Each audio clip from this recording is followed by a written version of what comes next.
علمی نالج کے معزز خواتین و حضرات، السلام علیکم۔ شادی کی پہلی رات میں نے گھونگھٹ اٹھانے سے پہلے اپنی پگ اس کے قدموں میں رکھتے ہوئے صاف الفاظ میں بتا دیا، مجھے معاف کر دو، میں حق زوجت ادا کرنے سے بالکل قاصر ہوں، صرف اپنی والدہ اور بہنوں کی خوشی کی خاطر خود غرض بن گیا ہوں۔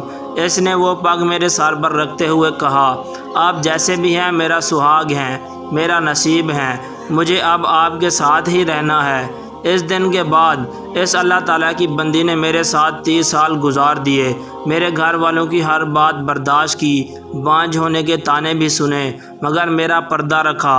قبرستان میں قدم رکھتے ہی ایک مہک نے استقبال کیا، یہ خوشبو اس سے پہلے کبھی نہیں سونگھی تھی اور نہ ہی محسوس کی تھی۔ میں ہر جمعے کو فجر کی نماز کے بعد اپنے والد صاحب کی قبر پر جاتا اور فاتحہ خوانی کرتا اور وہاں سے ہی اپنے آفس چلا جاتا۔ ایک عرصہ ہو گیا تھا، مگر آج میں نے قبرستان میں ایک نئی خوشبو محسوس کی جو مجھے بے چین کر رہی تھی۔ یہ خوشبو کسی طرح بھی دنیاوی خوشبو نہیں لگ رہی تھی۔ بہرحال میں والد صاحب کی قبر پر پہنچا تو ان سے چند قدم کے فاصلے پر ایک نئی قبر بنی ہوئی تھی۔ تازہ پھول اور چادر سے اندازہ لگانا مشکل نہیں تھا، 2 یا 3 دن پہلے ہی یہ قبر بنائی گئی تھی۔ والد صاحب کی قبر سے فارغ ہو کر جاتے ہوئے اس قبر پر فاتحہ خوانی کے لیے رک گیا۔ فاتحہ خوانی کے دوران محسوس کیا خوشبو اس قبر سے ہی آ رہی ہے۔ کنفرم کرنے کے لیے قبر کی مٹی مٹھی میں بھری تو ایک دم ٹھٹک گیا۔ قبر کی مٹی ٹھنڈی تھی، جبکہ مٹی بالکل خشک تھی اور کمال حد تک ٹھنڈی تھی۔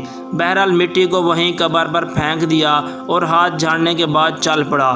بھائی کی دکان کھولی، پہلا گاہک آیا، اس کو سامان دیا تو اس نے کہا، زمان بھائی آج خوشبو تو بہت کمال کی لگائی ہے، کون سی خوشبو؟ تو اس نے کہا، زمان بھائی خوشبو آپ لگاتے ہو اور پوچھتے ہم سے ہو کون سی خوشبو، بہت بھلے ماس آدمی ہو آپ بھی۔ زمان بھائی یہ کہتے ہوئے چل پڑا۔ میں نے جب اپنے ہاتھ کو سونگھا تو وہی خوشبو میرے ہاتھ سے آ رہی تھی۔ تمام دن میں اس خوشبو کو محسوس کرتا رہا، ہاتھ دھونے کے باوجود بھی میرا ہاتھ معطر رہا۔ اگلے دن ہفتے کو بھی میں نہ چاہتے ہوئے قبرستان چلا گیا۔ والد صاحب کی قبر پر فاتحہ خوانی کے بعد اس قبر پر فاتحہ خوانی کی۔ کس کی قبر ہے یہ؟ کون ہے اس قدر نیک جس کی قبر ٹھنڈی اور خوشبودار ہے؟ ایسا کون سا عمل کر دیا کہ اتنا بڑا انعام پا لیا؟ اس بات نے مجھے بے چین سا کر دیا۔ گورگن سے اس قبر کے متعلق پوچھا تو اس نے بتایا کہ خاتون کی قبر ہے۔ یہ جان کر اور بھی حیرت ہوئی کہ عورت کو اس قدر شاندار مقام کیسے ملا۔ اگلے دن اتوار تھا، دیر تک سونے کی عادت ہونے کے باوجود صبح فجر کی نماز کے وقت اٹھ کھڑا ہوا اور قبرستان روانہ ہو گیا۔ قبرستان میں داخل ہوا تو کیا دیکھتا ہوں، اسی خاتون کی قبر پر ایک باریش آدمی قرآن خوانی کر رہا ہے۔ میں والد صاحب کی قبر پر فاتحہ خوانی کرنے لگا۔ فاتحہ خوانی کے بعد میں نے اس آدمی کی طرف دیکھا جو اب دعا مانگ رہا تھا۔ جیسے ہی وہ دعا سے فارغ ہوا تو باہر کی جانب چل پڑا۔ اس کو جاتے دیکھ کر میں بھی اس کے پیچھے ہو لیا۔ جیسے ہی وہ دروازے سے باہر نکلا میں نے آواز دے دی، سر بات سنیں 1 منٹ پلیز۔ جی فرمائیے۔ سر میں معذرت چاہتا ہوں، میں نے آپ کو تکلیف دی، مگر میں آپ سے ایک بات پوچھنا چاہتا ہوں، اگر آپ اجازت دیں تو۔ جی آپ پوچھیں کیا بات ہے؟ انتہائی محبت سے اس شخص نے جواب دیا۔ شکریہ سر، جزاک اللہ۔ میں دراصل جاننا چاہتا تھا کہ یہ کن کی قبر ہے جہاں آپ قرآن خوانی کر رہے تھے؟ اگر آپ مناسب سمجھیں تو بتا دیجئے۔ یہ آپ کیوں پوچھ رہے ہیں؟ اس نے سوال کیا۔ دراصل اس قبر سے آنے والی خوشبو نے مجھے بے چین کر رکھا ہے۔ ایسی خوشبو میں نے آج تک محسوس نہیں کی۔ مجھے یہ دنیاوی خوشبو تو نہیں لگتی۔ میں یہ جاننا چاہتا تھا کہ صاحب قبر نے ایسا کون سا عمل کیا ہے جس کی وجہ سے بہت اونچا مقام پایا۔ یہ سن کر اس شخص نے ٹھنڈی آہ بھری اور کہا، قبر ٹھنڈی اور خوشبودار کیوں نہ ہو، اس نے اللہ تعالیٰ کو راضی ہی ایسے کیا ہے۔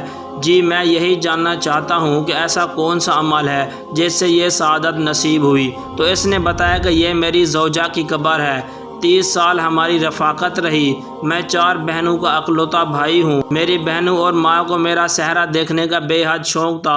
سرکاری نوکری ملتے ہی چاند سی دلہن کی تلاش شروع کر دی گئی۔ کچھ دنوں میں ہی لڑکی کی تلاش کا کام مکمل ہوا، شادی ہوئی اور ماں بہنوں نے اپنا ارمان دل کھول کر پورے کیے۔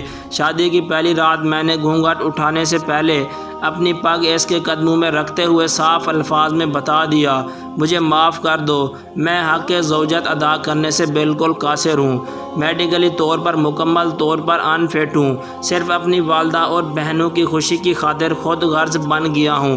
اس نے وہ پگ میرے سر پر رکھتے ہوئے کہا، آپ جیسے بھی ہیں میرا سہاگ ہیں، میرا نصیب ہیں، مجھے اب آپ کے ساتھ ہی رہنا ہے۔ اس دن کے بعد اس اللہ کی بندی نے میرے ساتھ 30 سال گزار دیے، میرے گھر والوں کی ہر بات برداشت کی، بانجھ ہونے کے طعنے بھی سنے، مگر میرا پردہ رکھا۔ اللہ تعالیٰ کیسے اس کی قبر کو ٹھنڈا اور خوشبودار نہ کرے جس نے اتنی پاک باز زندگی گزاری ہو۔ اس شخص کی تمام بات سن کر اس خاتون پر رشک آنے لگا جس نے دنیا میں صبر کیا اور اعلیٰ مقام حاصل کیا۔ آج کل کے دور میں کچھ بھی حاصل کرنا کیا مشکل ہے۔ عورت مرد ذرا سے بیمار ہوں، حلال حرام کی تمیز کیے بغیر اپنی خواہشات کی تکمیل کے لیے کچھ بھی کر گزرتے ہیں۔ تھوڑا سا فرق لگنے پر بیوی شوہر اور شوہر بیوی کو کھڑی کھڑی سنا دیتے ہیں۔ معاشرہ ایسی مثالوں سے بھرا پڑا ہے۔ صبر کا دامن ہم نے چھوڑ دیا ہے، سارا کچھ صرف دنیا میں ہی لینا چاہتے ہیں، آخرت کی تو کوئی امید ہی نہیں رکھتے۔ دوستو مزید اس طرح کی دلچسپ ویڈیو دیکھنے کے لیے ہمارے چینل کو سبسکرائب ضرور کیجیے۔ شکریہ۔